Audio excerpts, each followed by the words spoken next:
that better? All right, great to see you all this morning.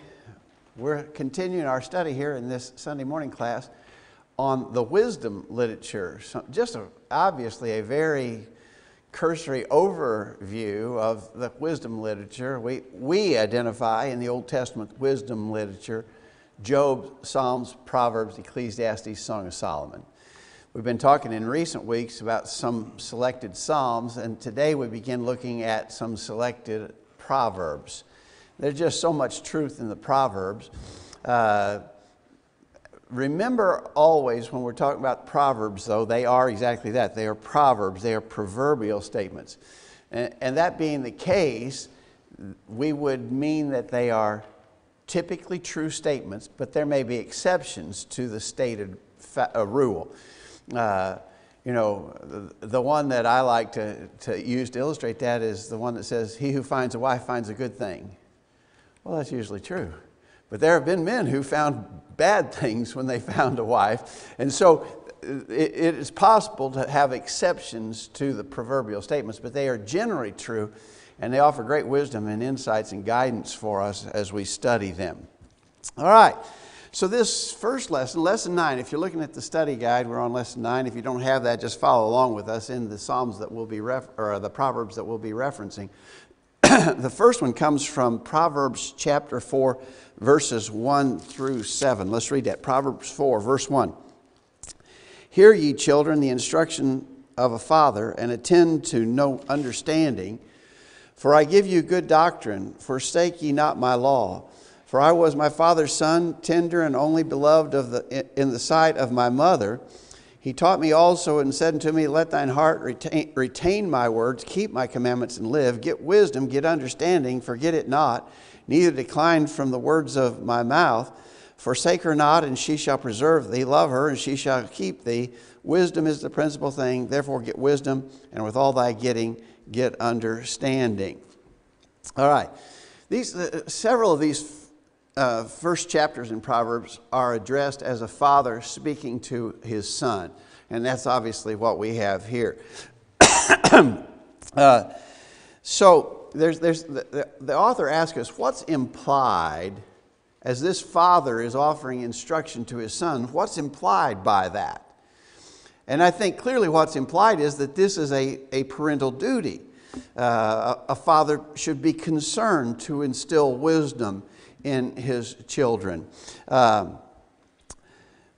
That is a duty we have as parents. Now we know we could go to the New Testament, Ephesians 6 verse 4, "Fathers, provoke not your children to wrath, but bring them up in the nurture and admonition of the Lord." We could go other places and show that we have this parental duty.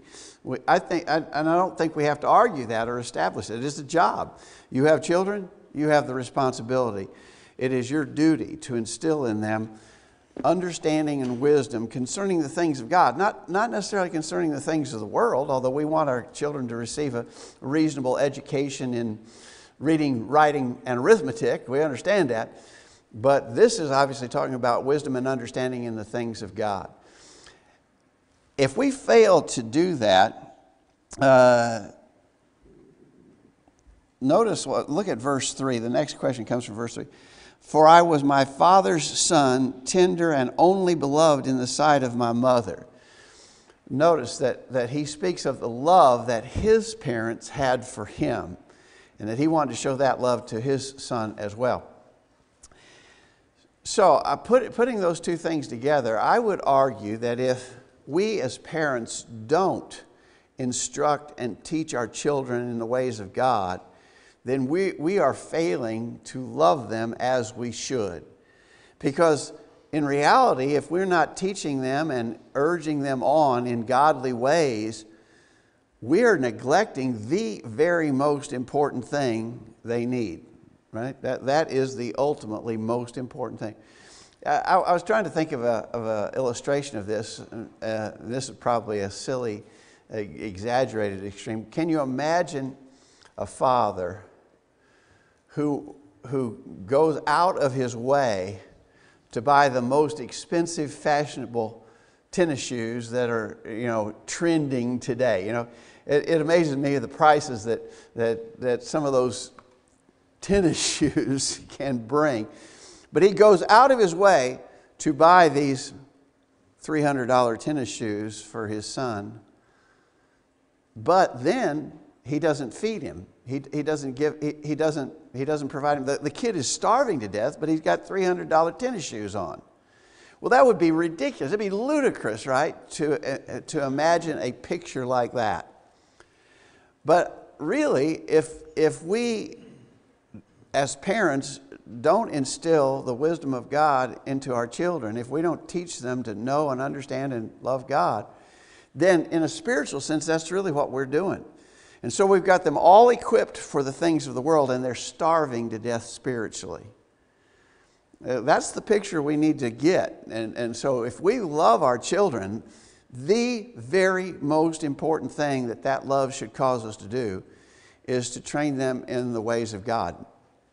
Ultimately, it's all that matters, right?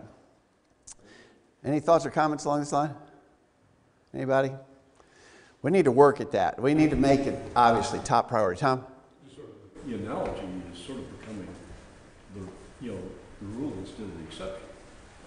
A lot of families are doing that. They're going out and buying their kids these elaborate things, and even the basic necessities of life they're not providing for them. Yeah. They're just sort of letting them fend for themselves. Yeah. And they're certainly not giving them any moral or spiritual training. But it's almost unilaterally across the board. Yeah. It's more this materialism that they're instructing them instead of the. We are just, as a culture, in our particular time and place, we are just eat up with materialism. We live in the most prosperous time and the most prosperous place in the history of time. And so it's easy to let ourselves be distracted by that, let our focus be taken away and directed toward those things. And we got to really be on guard. The Bible has so many warnings about materialism and covetousness, and we read them, but we got to understand if those warnings were ever applicable to anybody, they are surely applicable to us. And so here we now bring this back to the idea of parenting and our duties toward our children. We have got to focus and not allow other things to distract us, focused on what is our principal job and responsibility. As I said, nothing else will really matter in the long term. Tom? It's interesting, a lot of Proverbs written by Solomon and stuff, but we don't have a clear picture of how these kings instructed their sons, but from the way that they grew up and reigned, we see that a lot of that wasn't going on. Look at Rehoboam. He came in and he didn't have any wisdom about him, did he? He didn't have any wisdom. He listened to his peers. The wisdom that he could have received from his father, evidently he didn't listen to it, or the father didn't, construct it to him. Yeah. And we look at some of the kings, some of the good kings weren't instructed by their parents. They were instructed by priests that raised them. Yeah. Yeah, as Tom said, we don't know that Solomon, in fact, we know to a pretty good degree that Solomon didn't follow his own instructions in the Proverbs, because we know his own life at the end, he had forsaken God because of his foreign wives. And so we know that Solomon may not have lived these principles out in their fullest, purest sense. But having said that, it's still true. The truth of the matter is still there. It doesn't diminish the truth, although he failed and we fail sometimes. But the principle is genuine. Amani? I think we see quite often throughout the Old Testament especially that people that we would have considered great men of God would think of David. He didn't do such a good job with his sons. We know that one of his sons molested his sister Absalom. Another son killed that and then tried to take the kingdom away from him a little later on. And other people that we see like that, like Samuel at the last of the judges, apparently didn't do such a good job with his sons because they was not so good as judges. So quite often throughout the Old Testament we see people that were prominent, we think of mighty men of God maybe, but didn't do such a good job with their children. And it seems to me probably that the reason for that is they were so busy working with everybody else and doing what they thought they needed to be doing in that direction that they didn't do a good job at home. And so we may make sure that we've got a balance in our lives as parents or grandparents, that even though we may have a lot of other endeavors that are required of us morally to do, our greatest and most important endeavor is to raise our children properly. And so we need to make sure we're giving that attention and not neglecting them. I think you're right. And as you were saying that, it made me think that, here are these great men of God who, many of them did not do well in their parenting work, which indicates it's a tough job. It's not a fall off the log easy kind of job. Jeff? It doesn't just deal with our children, Greg. It carries on for a lifetime with our grandchildren and the rest of our family. We're supposed to be good examples and teachers to everyone in our family. Exactly right. The last question on this set of verses that we're just looking at, we're looking in Proverbs 4, first 7 verses. But he asked, what's the thing that stands out of such supreme importance that it must not be missed? And of course, he's emphasizing wisdom here. And sort of the famous verse from this section is verse 7. Wisdom is the principal thing. Therefore get wisdom, and with all thy getting, get understanding. We often define wisdom as not raw knowledge, but wisdom is the ability to take that knowledge and apply it and put it into action. I think we all know people who are really knowledgeable in Bible things. If you played a game of Bible trivia with them, they'd probably beat you soundly, but their lives are a wreck. Their personal lives are just a mess because they haven't taken that knowledge and put it into application. They're not wise. They may be knowledgeable, they're not wise. And what we need to do is be both. We need to be very good Bible students. We need to know our Bibles. But the knowing of it should be for the purpose of being able to apply it and live it. And so in James chapter 1, verse 5, James says we should pray for wisdom. Don't pray for knowledge. You get to work and acquire the knowledge yourself. You can do that. But to have the ability to apply what you know is wisdom, and God says we should pray for that, and He will answer our prayers. And so, directly to this lesson, parents.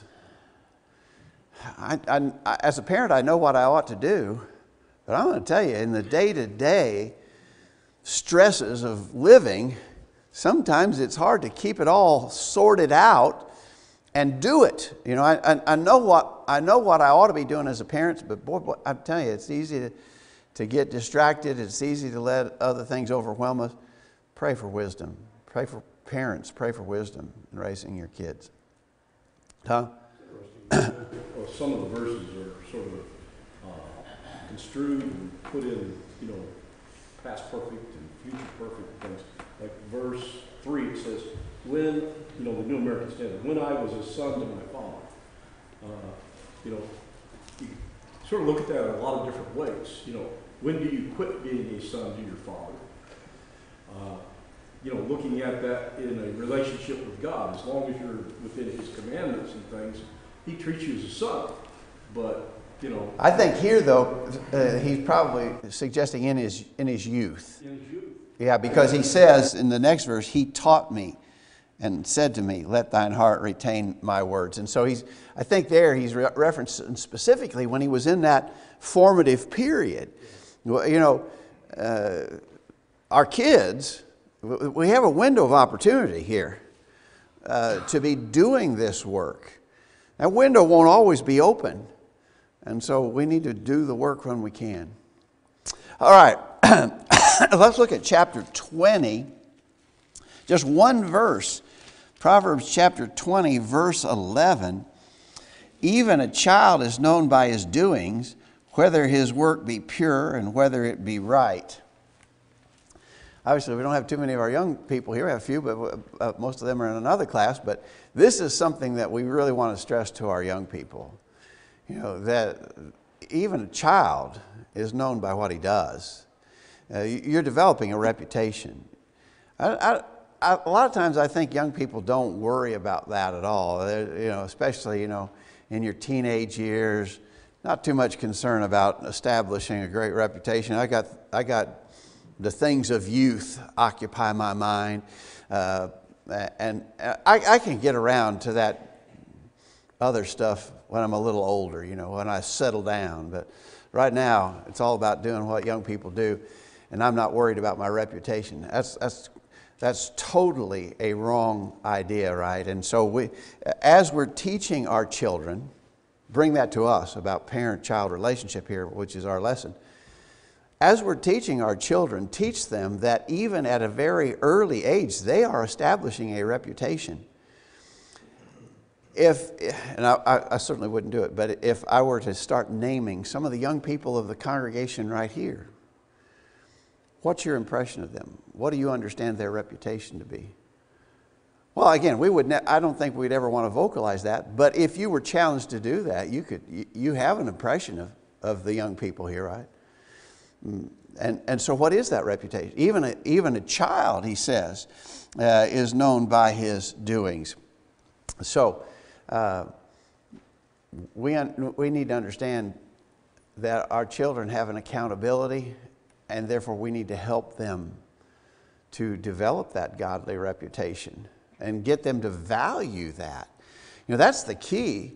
Why would a young person not want to have a godly reputation? Well, because it's not a thing of value to them at this point. They've not prioritized that. That's not significantly important to them at this point. Well, if that's the case, then that says that I as a parent haven't done my job.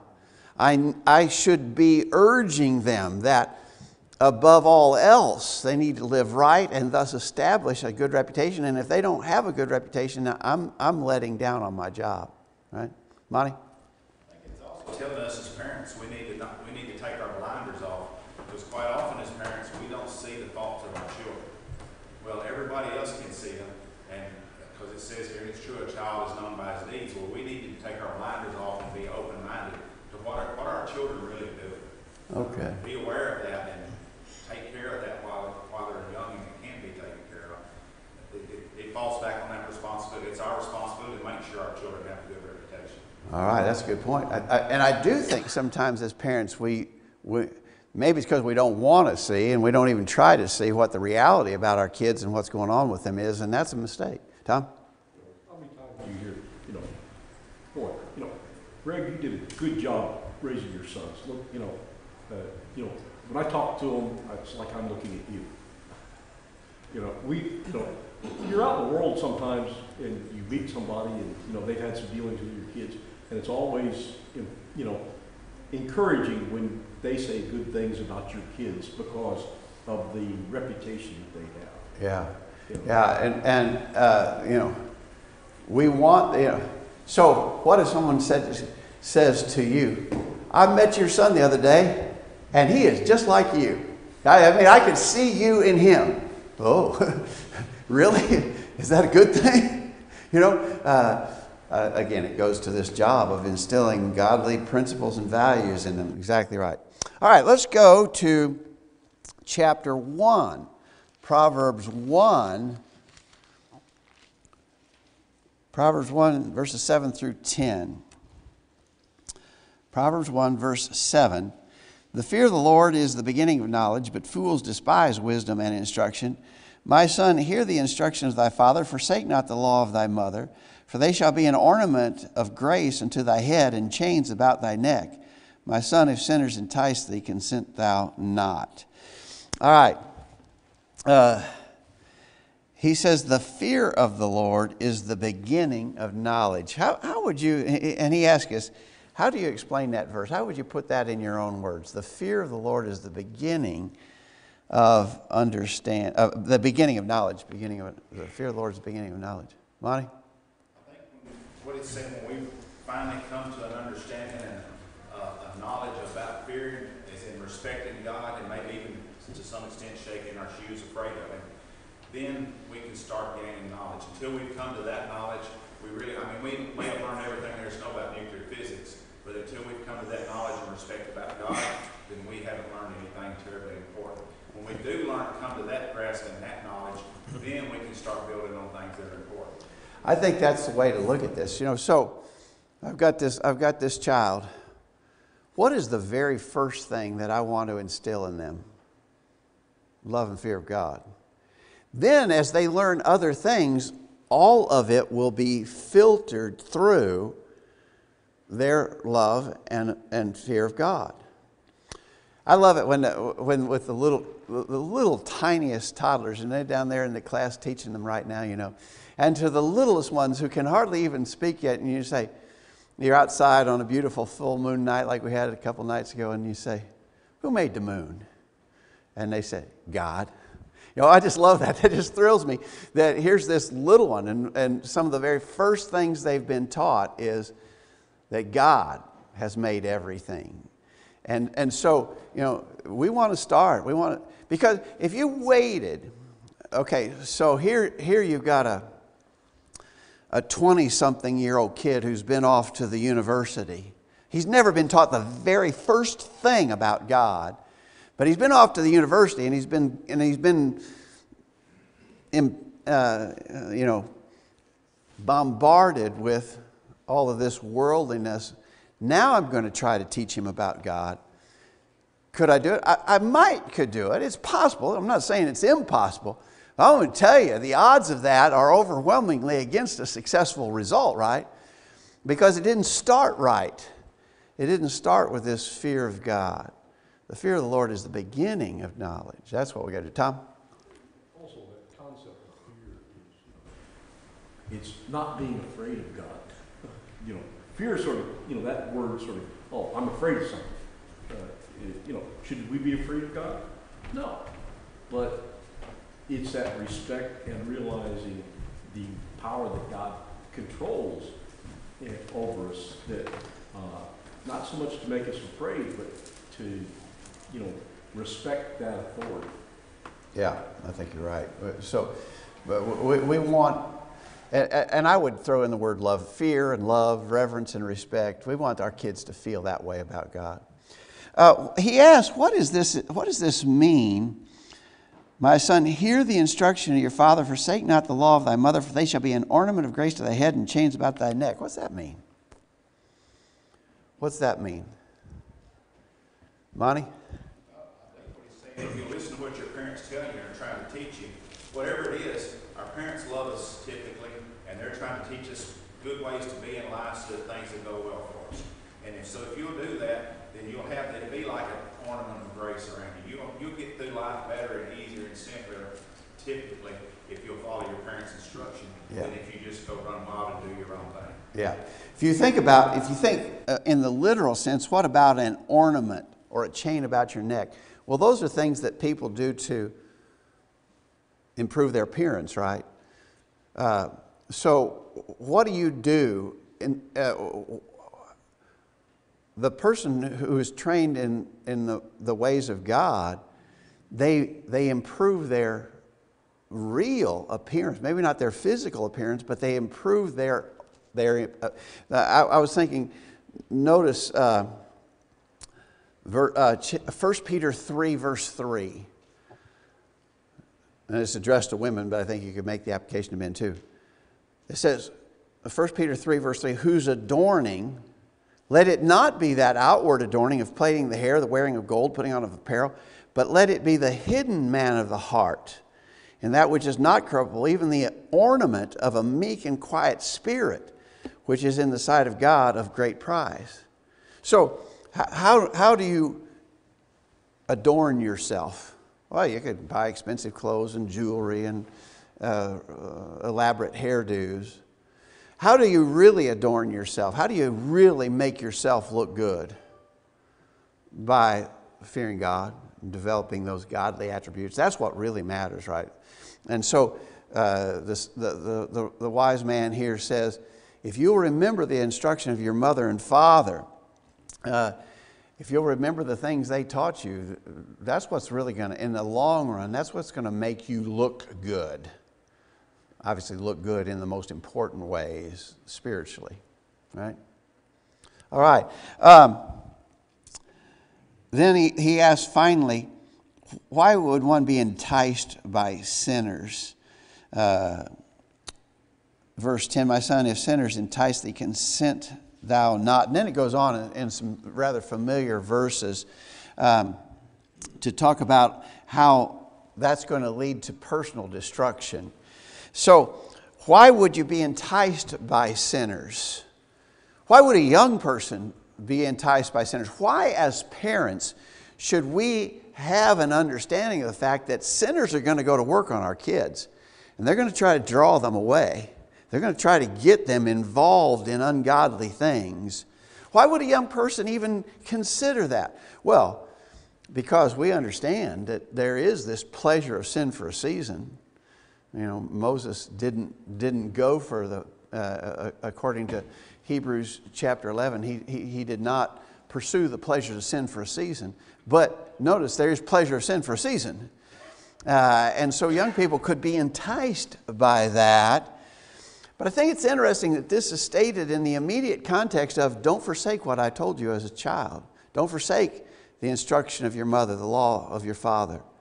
Remember what I told you. Then when sinners entice, they're going to be a strong draw. We talk about peer pressure. Young people are going to be definitely susceptible to peer pressure. But if I've taught them as a parent the way I should, hopefully, that's going to keep them from being taken away when sinners entice. Sinners will entice you. You will be tempted.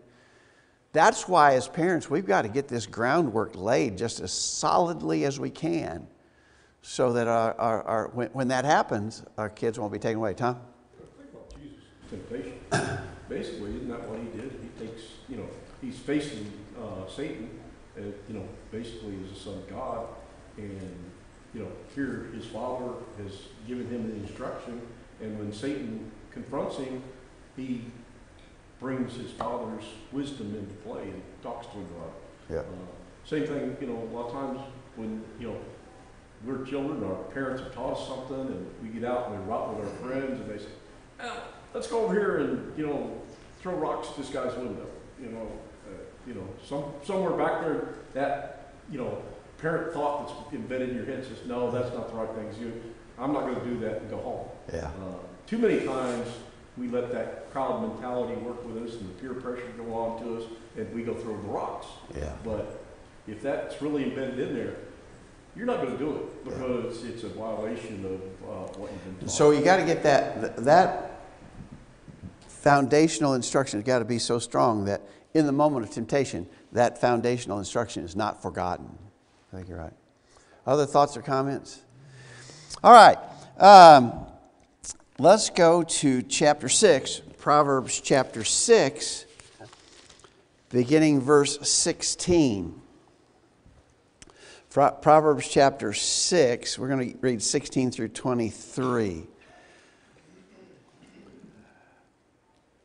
These 6 things doth the Lord hate, yea, 7 are an abomination unto him. A proud look, a lying tongue, and hands that shed innocent blood, and heart that deviseth wicked imaginations, feet that be swift in running to mischief, a false witness that speaketh lies, and he that soweth discord among brethren.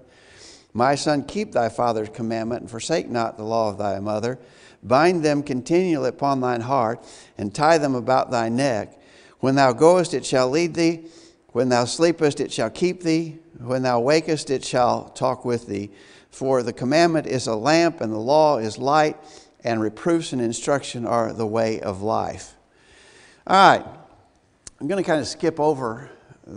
He said go through those 7 things that the Lord hates. And we've done that before. In fact, I don't know if you remember, last year or so, I had a Sunday night series where we took each one of those 7 things and spent a whole lesson on each one of those things. So important. I mean, if I know that God, it starts out there, 6 things the Lord hates, 7 are an abomination. If I know that these things are hated by God and an abomination to Him, man, that ought to cause me to really want to avoid doing any of that, right? Again, tying it into our lesson about parenting, I should be teaching my kids. These are things God hates. Don't ever be guilty of these things. God hates these things.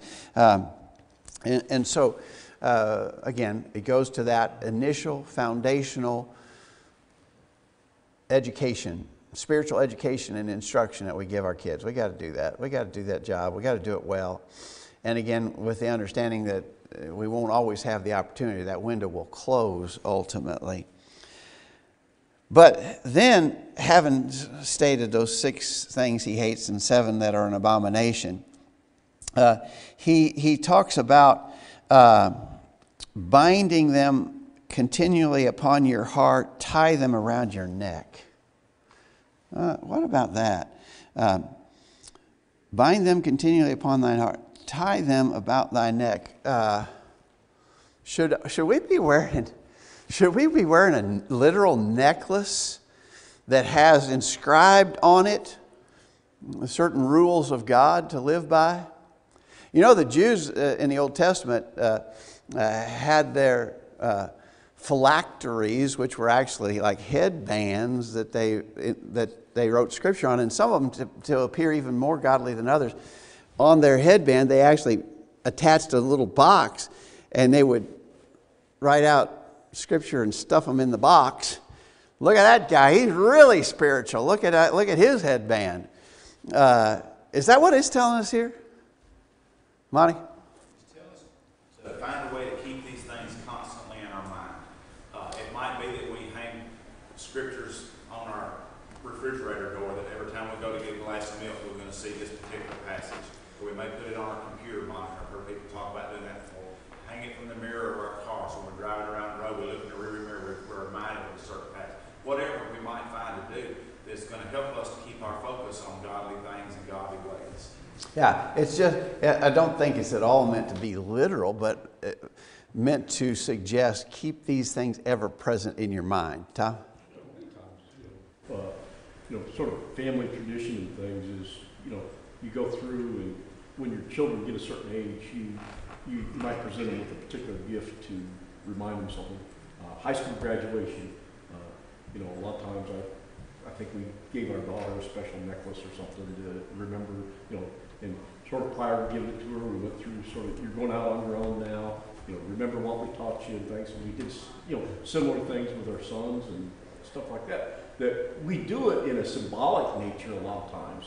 And how many times have we, you read stories about, young men that go off to war and their parents have given them something, and they say, the thing that kept me going through it was I had this to, remind me that my parents were there waiting for me, and what they told me. And so it may be, what you're saying is it may be some literal, tangible thing that you use as a reminder, but at the very least, it should be, when things happen, it should call to mind. And so something happens, and I remember, I've mentioned to you all lots of times about my grandmother and things she would tell. She was a stern old woman, but she really was, she was determined to drill us on godly matters. Lots of times something will happen and I'll remember what my grandmother said, That's the way it should be with our kids, that I remember. So maybe a situation provokes you to recall, I remember what my dad told me at times like this. Or, I remember that episode where my mom said something. I've never forgot what she said. Those are really valuable moments. They don't happen a lot. I mean, those are special. But we ought to be working as parents to instill in our kids situations that would, teaching moments, I guess is the expression we use now. We ought to use those teaching moments and try to deeply implant in the consciousness of our children these things that they won't ever forget. Tom? These farm commercials go through that. The guy that's advertising goes out with his son, and they're in there eating, and I guess the waitress is a little down on her luck or something. And he leaves a really big tip, and the son looks at him and says, "Do you know what you did? Yep." He says, "We'll get it back." And it's a thought-provoking type thing that that fathers and parents do from time to time. That there's learning opportunities that are there. And we got to look for those teaching moments and use them well. He goes on to say that it will lead you when you roam, keep you when you sleep, speak to you when you awake. I think we understand all those expressions. the last question here is, how are reproofs of instruction the way of life? Look at verse 23. For the commandment is a lamp, and the law is light, and reproofs of instruction are the way of life. What does that mean? The reproofs of instruction are the way of life. I think the expression way of life means the right way of life. They keep you in the, sometimes we use the expression, the straight and narrow. Okay? So we'll be kept on the straight and narrow by way of the reproofs of life. Sometimes I reprove myself, right? And so I get off track and I say, hey, listen, you know better than that. You know better than to do that. And so I reprove myself based upon a remembrance of what I've been taught. I reprove myself. Other times it may be you who needs to come to me and say, listen, straighten up here. You know better than that. But it will keep me on the way of life. It will keep me on the right path. If I will do that, those reproofs are valuable. I should not resent it. I should appreciate it when I receive a needed reproof that gets me back on course, back on track. Jeff? Most of the time, the things you learn in life the hard way are the ones you remember. Yeah, unfortunately, sometimes we have to learn it the hard way, you know. It'd be a lot better if I would just take the instruction of the Word or take your encouragement to me as we're talking and teaching about spiritual things. That's the easy way. That's really the better way. But as you say, sometimes because we're stubborn and obstinate, we have to learn the hard way. But we got to learn. Dale?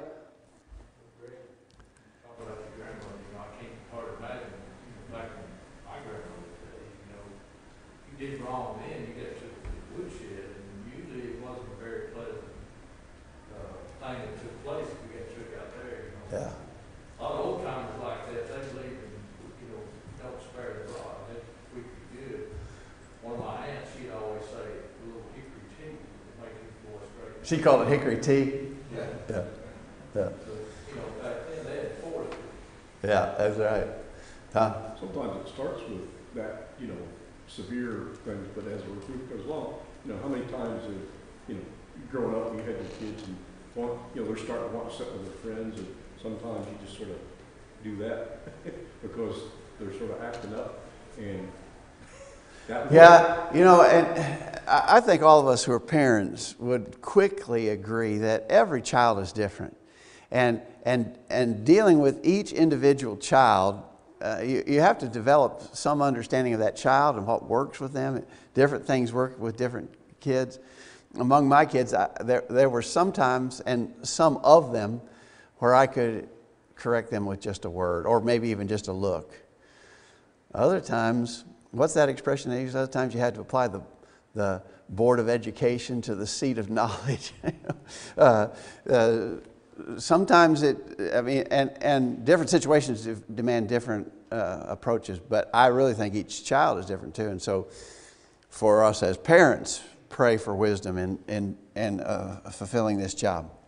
All right, just about out of time. Let's go quickly to chapter 3. Remember now, all of this discussion is primarily directed in this lesson towards some of the statements in the Proverbs that help us with parent-child relationships. Chapter 3, verse 1 through 10. My son, forget not my law, but let thine heart keep my commandments. For length of days and long life and peace shall they add to thee. Let not mercy and truth forsake thee. Bind them about thy neck, write them upon the table of thine heart.